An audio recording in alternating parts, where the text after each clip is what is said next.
the. Okay, so the AMA has rules. We need to follow those rules, and we are going to spend the next couple of days working through the textbook, showing you how to access information. I don't expect you to, memorize this stuff. I expect you to just know where to look things up. If I were you, I would be looking for ways to tab my book so that I can just access that information quickly instead of, trying to, re-establish, what you need to know through each of the chapters of the book. I mean, there's certain chapters that are more relevant to our level of writing. You have to remember, we're just operating at an undergraduate level, and this is written actually for more of people who are professionals in the field and people who are like graduate students in the field. In other words, these people that the book is written for are actually publishing their works. We're not publishing anything, right? All we're doing is just getting into the whole research writing process. So there's a lot of the textbook that doesn't apply to you. It may later on, especially when you get into the graduate phase of your education. But for the undergraduate phase of the education, we can kind of, box a few things up and kind of point you in some certain directions here so that you know how to access this information for the level of work that you're doing. So let's start with some of the fundamentals, right? And there's really, just making myself a note over here, the references page format, the chronological order of things, and the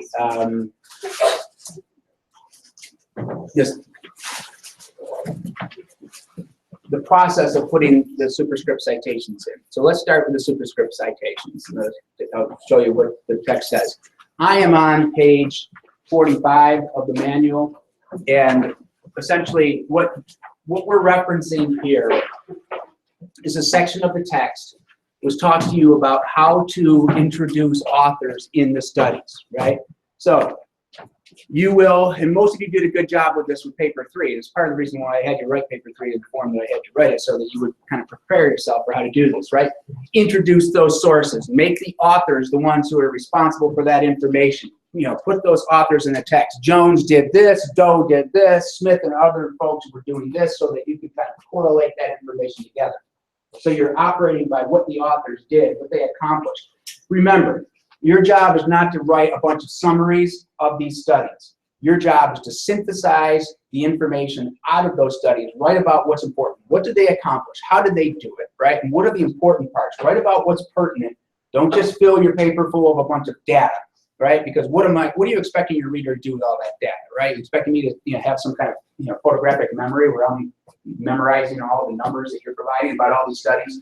Absolutely not, right? You need to just boil it down. Tell me what they accomplished, how they did it, what the meaning of this is to your operational definition, right? And what it means is ultimately, right, is it clinically significant? Is it statistically significant? Because without the stats, the clinical stuff doesn't mean anything, right?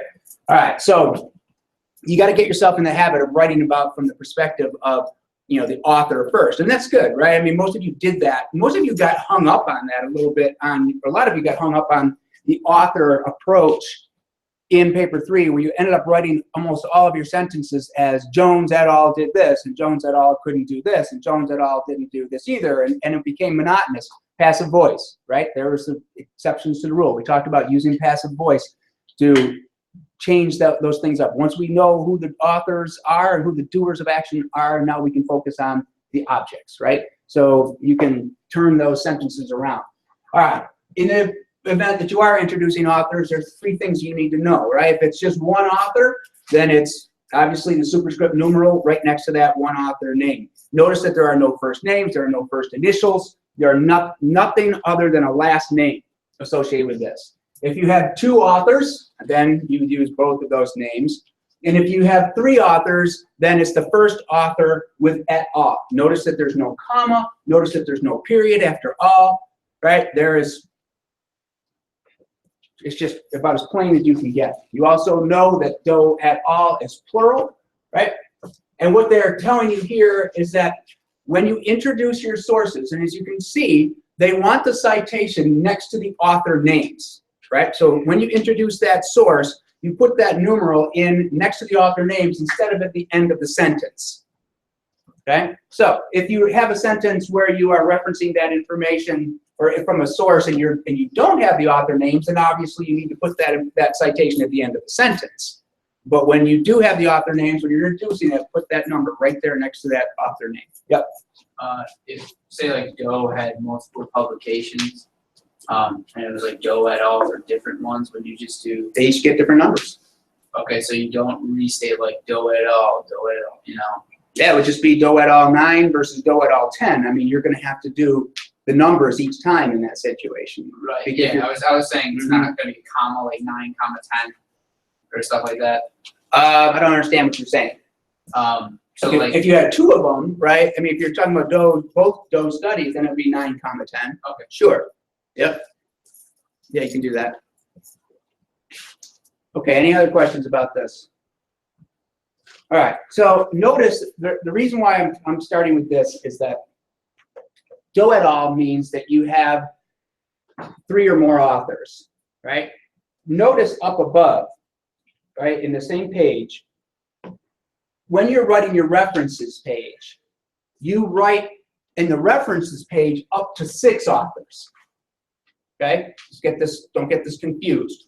In the references page, you list up to 6. Anything more than 6, then it's the first 3 and then et al. Right? This is the references page up above. What I'm talking about down here with this information is what you're writing in your paper. This is the text of your work. Everybody understand how they're distinguishing between these two things, right? So there's a form that you're going to follow for the references page for the number of authors. There's a different form that you're going to follow for in-text citations. All written out for you on page 45.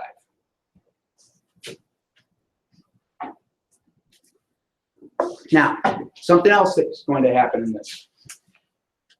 Your source material is going to be listed chronologically.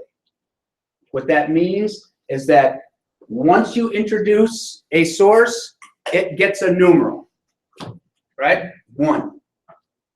When the new source comes in, it gets a 2. And when a new source comes in after that, that one gets a 3.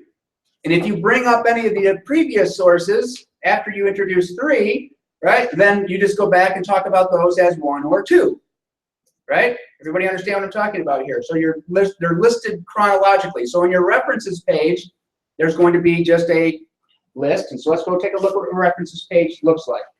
Over here on 78 is a sample of what a reference page looks like. Okay, and I want you to see how it's done, right? Word references, bold across the top on the left-hand margin. Everything is lined up.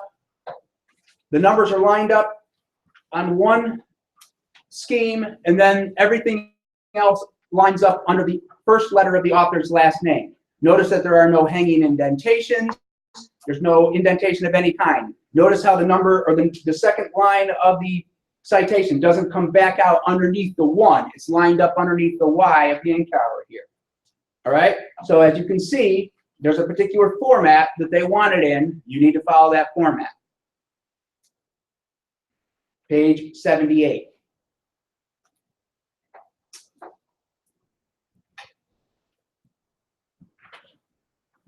Any questions about that? Okay. So getting back to my point, when you are writing your references page, right, they are going to be listed chronologically, not alphabetically. So 1, 2, 3, 4, right down the list. Right. Let me tell you what will happen here and what will bring your paper to a screeching halt, right, is when chronology is broken. In other words, when you bring up your sources and in that order, right, that's what I do on my computer. I bring up all the sources because I'm looking to see that what you're saying about the research makes sense, right? So I have the sources up. So I'm going through your sources just like you're going through the sources. You tell me that source 1 is here, right? 1, 2, 3, 4, 4, 2, 5, 3, 6, 7, 8, 11. I stop reading, right? If you can't count I don't have any reason to read your paper. So let me tell you, right, that many people struggle with this, and this is not a hard thing to do, right? It happens when we edit. A lot of times people will write a draft of the paper, they'll have their citations set, and then they'll go back in and they'll add research later on. And so suddenly the sources read 1, 2, 3, 4, 5, 6, 7, 8, 11. That's a problem, right? Your job is to make sure you can demonstrate that you can count.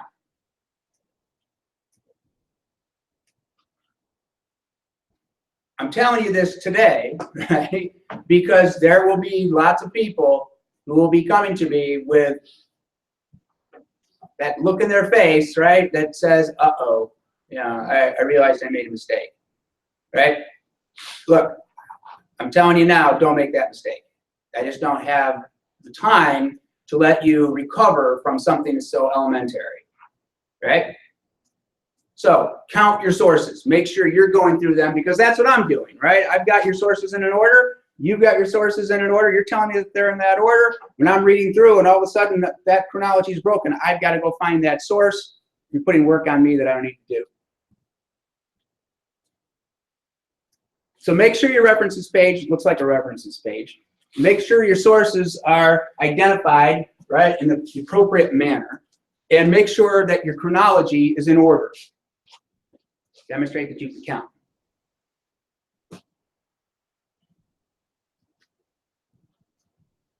Any questions about this? Okay.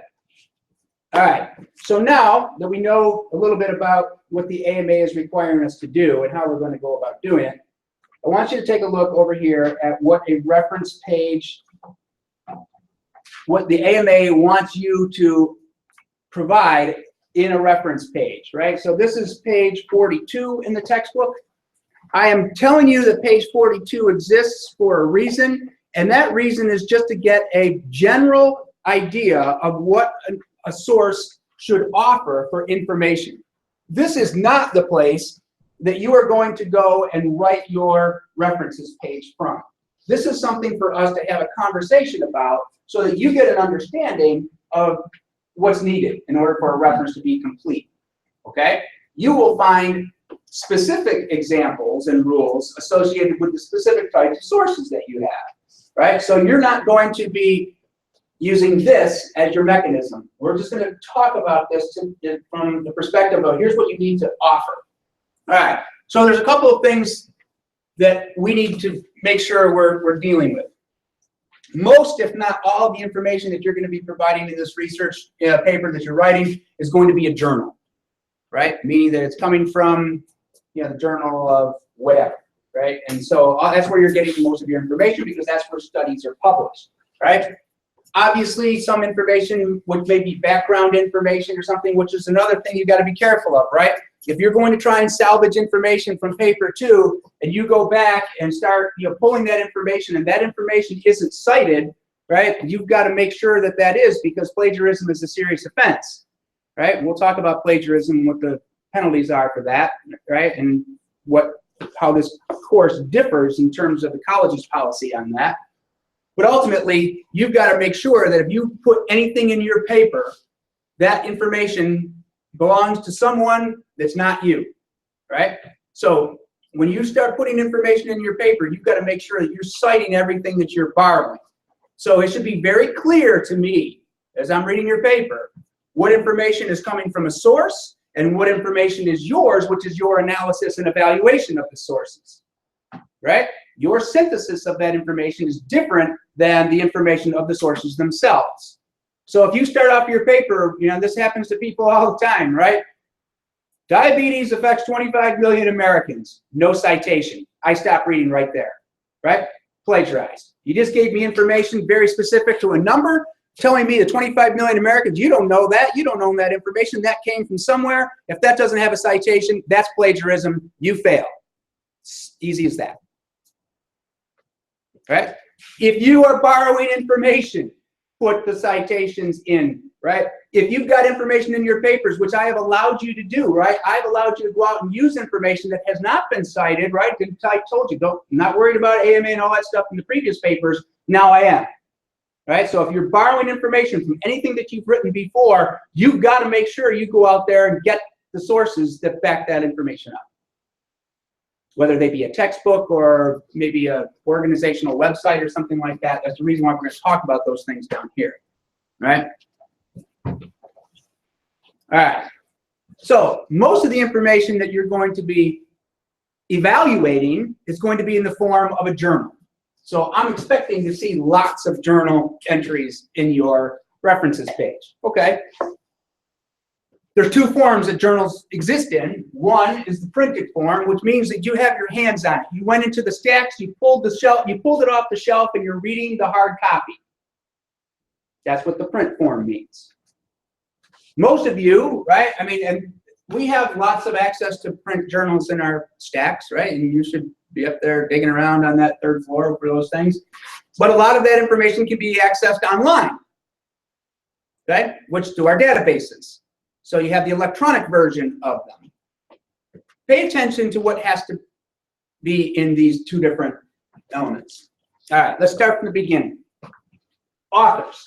Now, authors are going to be controlled. If you go back to that section that we were just in a minute ago, whoops, on page 45, authors are controlled on 44 and 45 by these rules, right? They tell you how to do a single author, how to do two authors, how to do up to 6 authors, how to do more than 6 authors, how to do authors in a group, right? 44 and 45 give you all the examples of how to do with authors. Now, notice with authors, there are no commas, there are no periods with the initials, right? The only marks of punctuation in here are the marks of punctuation that separate the items in series, right? So that's it. You got 6 authors, you have 5 commas. Okay? No periods, no commas between the last name and the initials or anything like that. All right, so all of those forms for authors need to be written in that way. So going back to this. Also, what you're going to be producing is an article title. Notice that what they have done here, this may not become apparent to you until you really look at it hard, that article titles are written in a form that is sentence-style capitalization, meaning that the first word is capitalized and no other word is capitalized unless it's a proper noun. Okay, like Parkinson's disease, right? The P in Parkinson's will be capitalized. Disease names are not capitalized. Drug names are not capitalized unless they're registered trademarks, right? So proper nouns only. So sentence-style capitalization for articles, meaning that the first word gets capitalized, nothing else gets capitalized unless it's a proper noun. Just like you were writing a sentence. There are no quotation marks around this. There's no italicization of that article title. It's all just looks like a sentence. All right. Journal names, you will see, are capitalized and italicized. However, journal names are also abbreviated. You don't write out the entire journal name in the AMA. Well, where do you find the abbreviations? We need to go all the way back in the book to page 475. Actually, 472. On page 472, you start to see a long list of journals that the AMA recognizes, and they offer the abbreviations here. So on 473, you can see that the Academic Medicine, formerly the Journal of Medical Education, is abbreviated as ACADMed. So what you should do is you should find your journal in this list and provide the abbreviation that they provide. Now, if your journal does not appear in that list, then you need to create your own. Over here on page 479 are the rules for creating your own journal abbreviation. Notice that they tell you here, words are capitalized, articles, conjunctions, prepositions, punctuation, diacritical marks are omitted. Okay, so no a, an, and the, no on, of, over, no prepositions, no conjunctions, nothing, no articles, no commas. All right, they're telling you right here, and then they give you 25 pages of words that you need to look up that they abbreviate. So if you're writing about acupuncture, you write that title as acupuncture. Capitalized and abbreviated, right? 25 pages of abbreviations. All right. In addition to that, you will provide the year, volume, if it's available, right? The issue number, right? So most journals, every journal will have a year and a volume, right? And if some of them have an issue number, which means that there's a number inside the volume. So if you're dealing with a yearly volume, so this is year 24, right? They may have 4 publications in this volume year, which might be spring, summer, fall, winter. It might just be listed as 1, 2, 3, 4. Maybe they do it every month, so there'll be 12 of them. Whatever, they're going to have a volume number and then an issue number. Sometimes they don't have issue numbers because the journals are only published once a year. Whatever, I mean, just whatever they provide you provide, right? So the year of publication, the volume number, the issue number goes in parentheses, and then the page numbers that the article appears in, okay? So page numbers, and notice that page numbers are required even in the online version because all the database is providing you is an electronic version of something that's already been printed somewhere else, right? So the page numbers are involved. Notice, though, what else is added with the online version of that. So these two things are exactly the same. Notice, before I go away from this, notice that there's no space between any of these marks of punctuation, right? There's not a space after the semicolon. There's not a space after the colon. All that we call a bibliographic string. That information is written that way for a reason.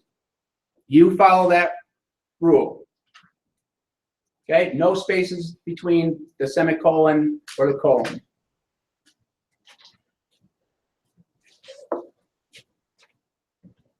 Now, the other thing that they offer here, and we've got to talk about this, okay, is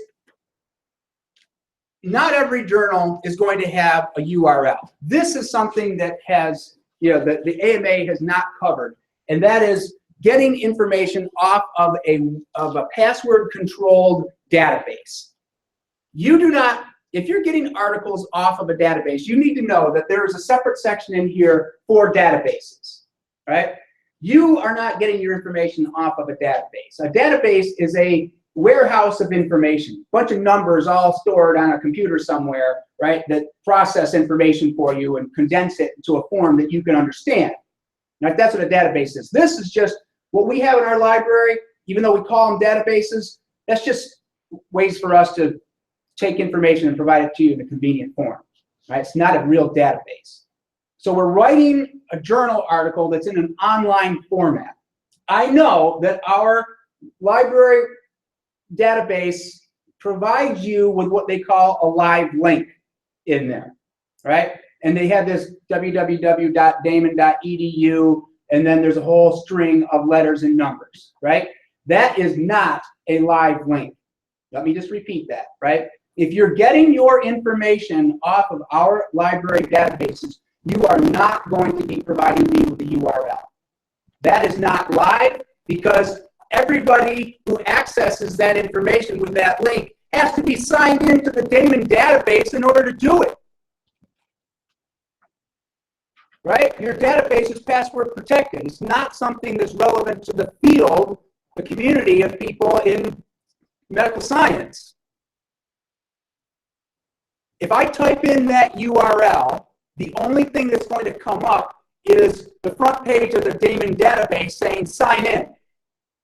That's why it's not relevant. You cannot use a URL unless it actually takes me to the page, right? So if you are finding an article maybe through something like Google Scholar, right, that actually has a link to maybe the American Academy of Orthopedic Surgeons or something like that, and they have some articles that they actually put out for public consumption through their website, right, or American Heart Association or whatever else. A lot of these organizations put articles online and you can access them with a URL. Right? That would be a legitimate reason to use a URL. What you probably should do is test that link, right? So that if you know that, don't test it on a computer that you're using, right? Go to a different computer, because your computer will cache that, right? It'll keep a copy of that URL so that when you click on it, even though it might be password protected, it's going to take you right there anyways because you're already signed in, right? So don't test it on your own computer. Go test it on a different computer. Type in that URL, make sure the article comes up. Because if it doesn't, right, you've led me to a dead end. I need to access your source material, right? I give work studies a list of your references, right? Say, all right, go get them. Bring these things up. Give me a pile of them, right? And they go out and do it. They come back and say, I can't find this. I can't find this. And I'm talking to you, right? You're telling me you're giving me source material that I can reference. If I can't get there, that's a problem, right? You haven't done your job. So going back to this point, URLs, if they are live, that you will provide that URL and an access date. In other words, you'll write access, and then you'll give me the date that you actually found that information. And that's vitally important, because if I don't have the date that you did this on, right, and I go to that web page and the web page has changed, I'll go to scan to the bottom of that page. I'll find out when that website was updated, right? And I'll see, there might be a change here. So there are publishing dates, there are update dates, right? There are access dates. There's a lot of different dates on websites, and you may need to provide 3 different dates on your website. Right? If you're doing something with a website, you may have to do a publishing date, an update date, and an access date. We'll talk about that as time goes on. Right? But I need you to know that it's not about just throwing down some vacant URL, right? It's about making sure that I can get to the page that you told me was there when you accessed it, right? Because URLs are not always relevant, right? And when you're going through the daily databases, they are not relevant.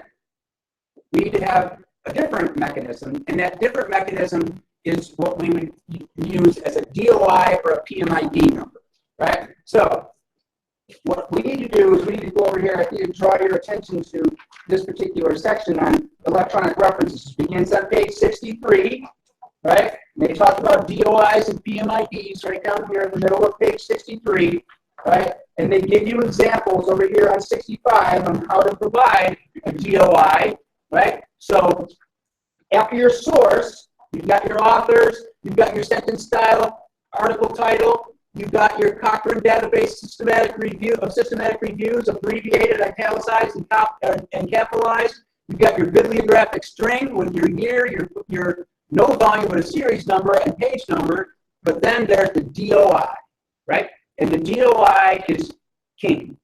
If you've got a DOI, you don't need a URL, you don't need access dates, you don't need anything. It's a DOI or a PMID number. The PMIDs apply to PubMed. So when you're in the PubMed database, you'll see the numbers are assigned differently, right? So when you type in that DOI, all I have to do in our database is type in that number, and guess what comes up? Your article, right? So the DOI is what I would think to be your best friend. If you got that, that's great. It makes my life easier, it makes your life easier. You don't have to type in access dates, publication dates, or anything else.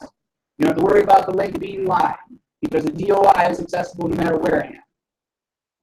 Okay?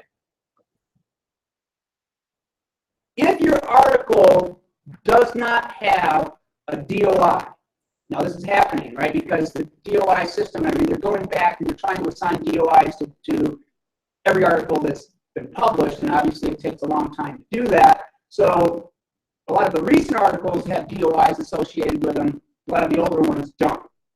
So if your article does not have a DOI, and obviously if you're getting it off our database, you're not going to use the URL, we don't have any other option on how to list this source. So let me just tell you that you will do this.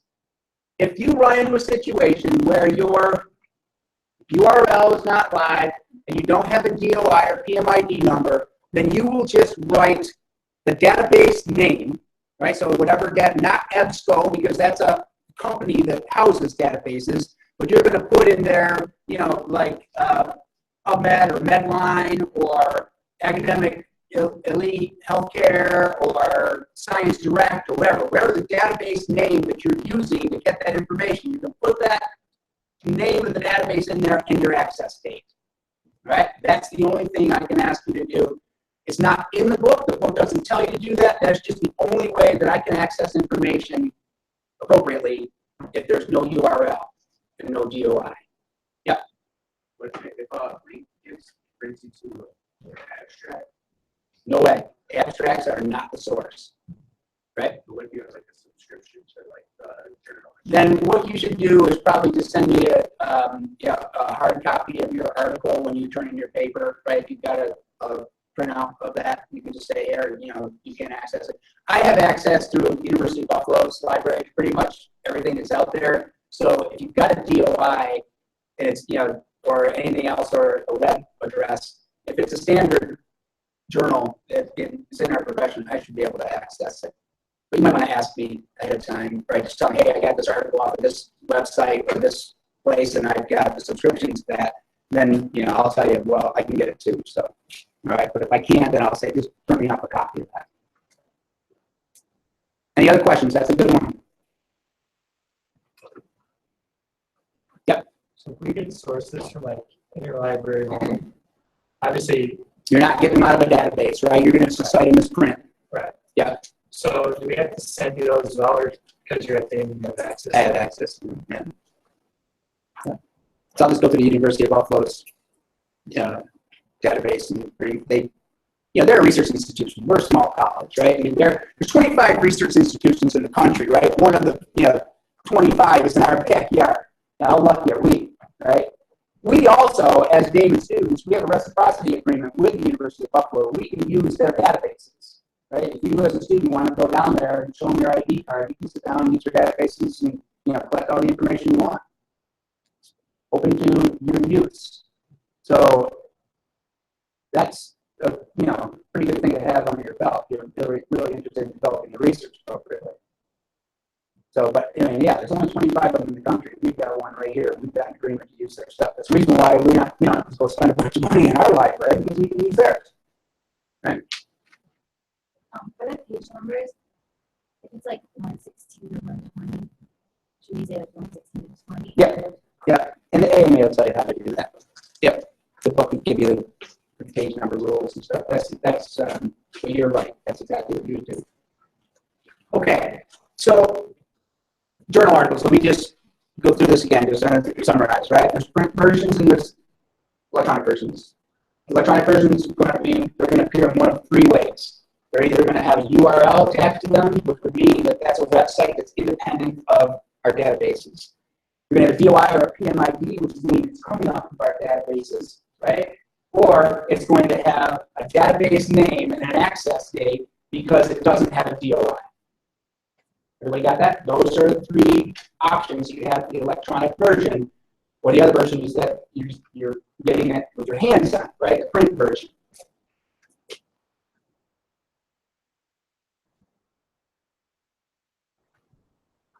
Any other questions? Okay. All right. Sometimes information, especially that information which is usually background information, or maybe it's just if you want to throw out some type of introductory material to help introduce your condition or something like that, you may go to more tertiary information, which would be like books and websites, right? I mean, those kind of things exist out there. So books, obviously, textbooks and those kind of things, you want to explain, something about your condition from a textbook. All right, well, we've got a form for doing it. The authors, exactly the same, right? That's same format for authors, no matter what source it is. Notice, though, the book titles are going to be italicized and capitalized, and everything's written out. Okay, so that's going to be a form that you're going to follow with that. Edition numbers are important, right? You usually have editions with textbooks. So, the textbooks are revised and rewritten, and every time there's a new edition or a new revision that's added, they call it a new edition, right? So you have the 10th edition of the AMA Men, right, which means that it's gone through 10 different rewrites. And there's the website, which even offers more updates to it. So the edition number is important. City and state of publisher, and we'll talk about this when we get into doing actual examples of this. Publisher's name, copyright year, that's pretty standard stuff, right? Just notice that things are separated out with commas between the city and state, colon before the publisher's name, semicolon before the copyright year. So pay attention. I'm sorry? Is there spacing? Yeah. Oh, right. No, right. In this situation, notice that there are spaces, right? Only there's no spacing between those on the journal. But on the book, there's spaces. Because these are mostly words, that's why you're spacing them out. The others are just numbers. Okay? Same thing applies if it's a book that's online, right? If there's a URL, if there's a DOI, right? Just remember, you can't use the URL if it's not a live link. Okay? And everything that we get on our database is not a live link, even though it says live link right there. Don't just copy that dayton.edu, period 0001, whatever. That's that's not taking me anywhere. All right. Websites require less information, which means that they're usually less reliable, right? We don't want to be emphasizing information that's coming off of websites because websites are a problem, right? We don't want to be getting our information from websites, and this is kind of an information literacy, conversation we're going to have now. Information that comes from websites is often written for, a really elementary level. It's not written for the level of professionals, and oftentimes it's uncontrolled, meaning that it is there simply because someone decided to put it up there and not because it is peer reviewed. When you're getting information off of websites, the information there, you don't know if it's reliable or not. Information that comes from books and from journals has been reviewed by professionals in the field, right? In other words, you don't just wake up one day and decide that you want to publish a journal article, right? You understand that, right? These things appear in publication because they've essentially been approved by professionals in the field, right? That's what people in academia do, right? We sit around, we think up things, we do studies on things because we're independent, we're objective. We're not being paid by anybody to do this. We just want to find out what's right. Right? And that's why that information that's published out there becomes so important to the fields because we can depend on it, right? But also we know that there's kooks out there, right? People who are trying to cheat and people who are trying to put information out there that may not be accurate.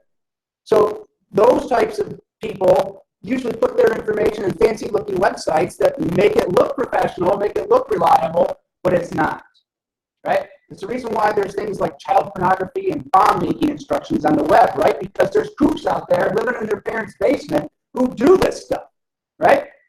You need to understand, right, that what you're looking for is peer-reviewed information, which means that someone decides to do a study on something, right? So usually when you decide to do that study, you have to get approval through your committees on campus and those kind of things, or you get, whatever organization you're working for. Sometimes there's just think tanks out there that people just do research for a living.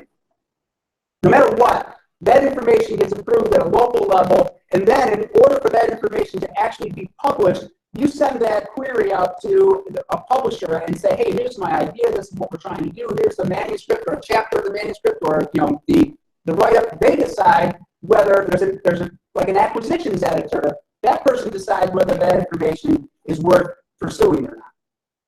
Once it's pursued, right, they say, okay, yeah, let's send me the manuscript when you're done with the study, right? Then they send that manuscript into in-house editors, people who look at it and make sure that it's good science and those kind of things. They'll send it back for edits. They'll send it back for, even the methods. They'll say, look, you didn't control for this, or here's some obvious flaws with that.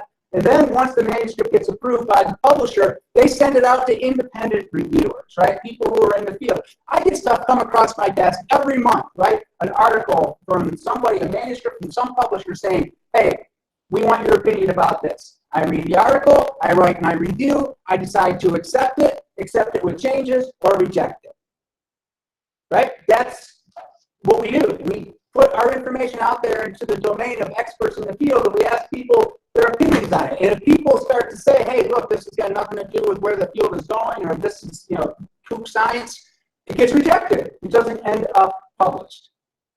So you're looking at all this information that's out there that's published, and many of you wrote about this with some of the papers that you wrote, where you found that there were articles that appeared in publication which were obviously slanted because somebody was trying to push their agenda, right? You've got to be aware of that, right? Because certain organizations are out there, they're publishing journals, right?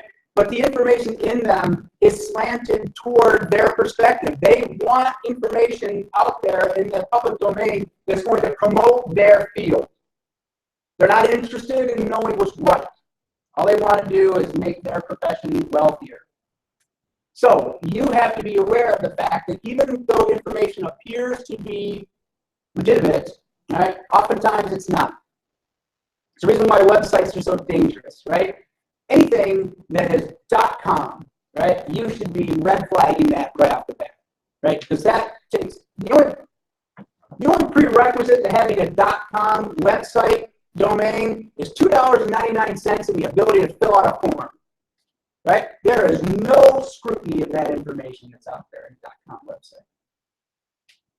You also have to be very aware of .orgs, right? Because those nonprofit organizations, they're lobbying groups, right? So you're going to see the APTA.org, right? These are nonprofit organizations. They're interested in promoting their field. They're going to publish information that's relevant to their agenda, not information that might work against their agenda.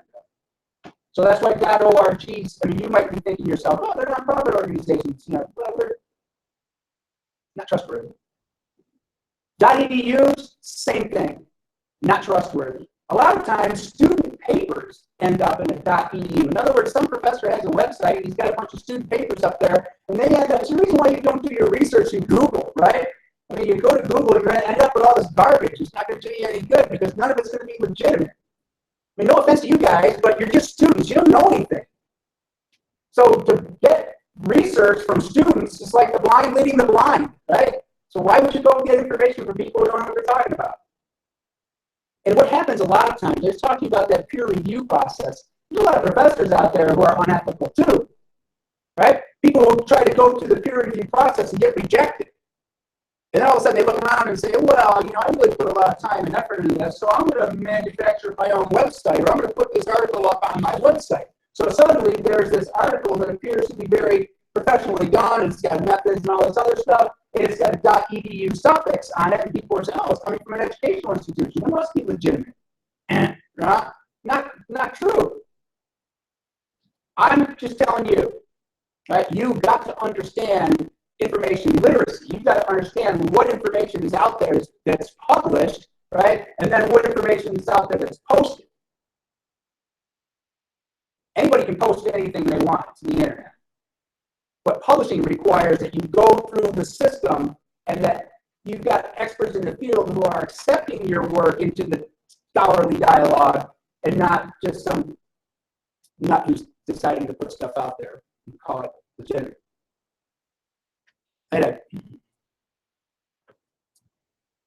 We only got 10 minutes. I'll tell you this little story. It's kind of funny.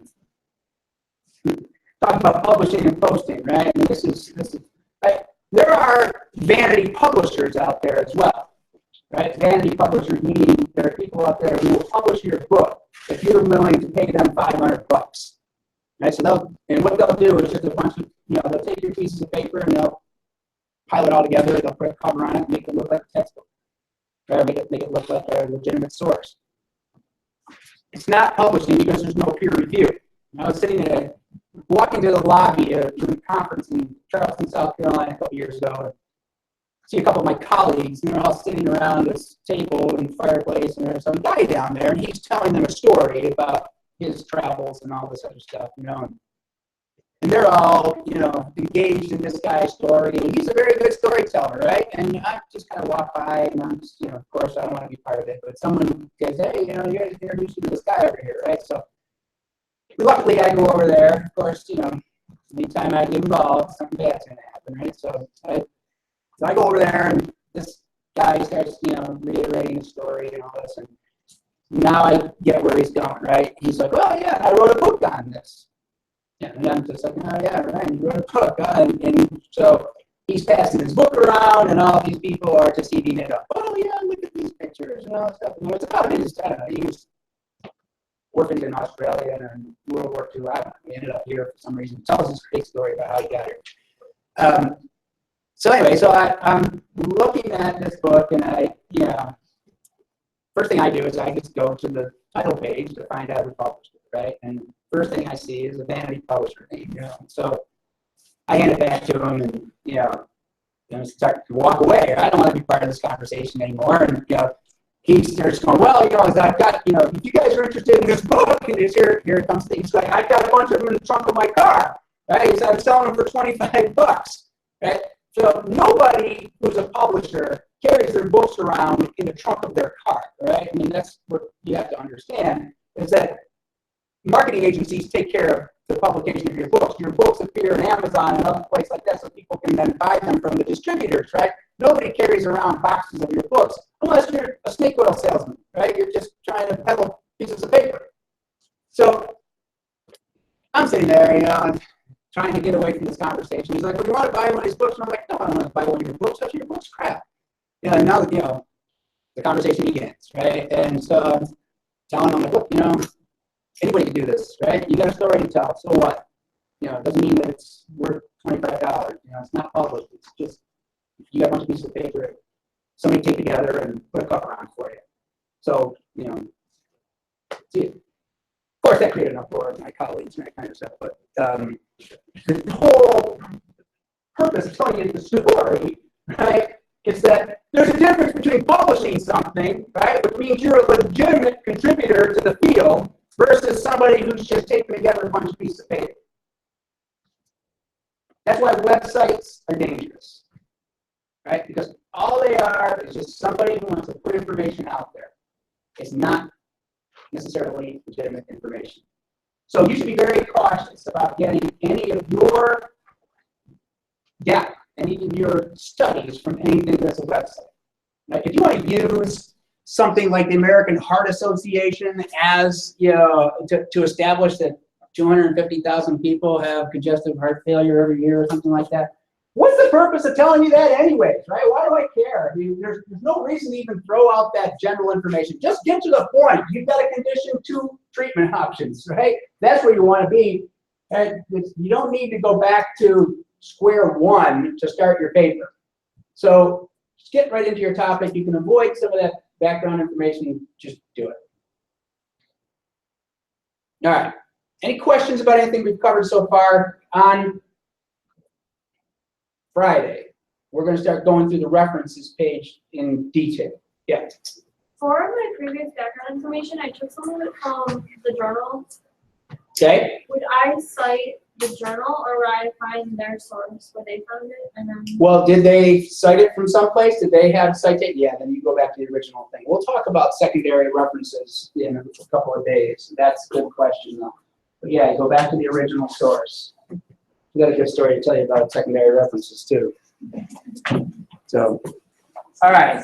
At this point, I will give you your papers back for those of you who I did complete them. Not all of them are done, so I apologize, but I got most of them done. Michelle Rivers, I don't think she's here. Aaron Kelleher, not here either. Morgan Steele. Wayne not here. Not in this class? Yeah. Brady Williams.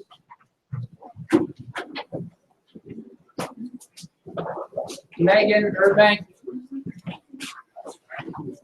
Get your paper, you're free to go. Jacqueline Miller. I would have gotten it. Wagner. Warren. Emily Graham. Amanda Green. Sarah. Elizabeth Eaton. Elizabeth.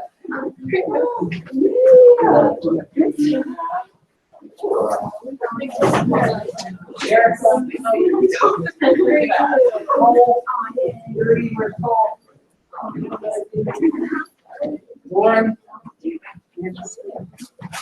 Rachel. Detroit. Emily Ludwig.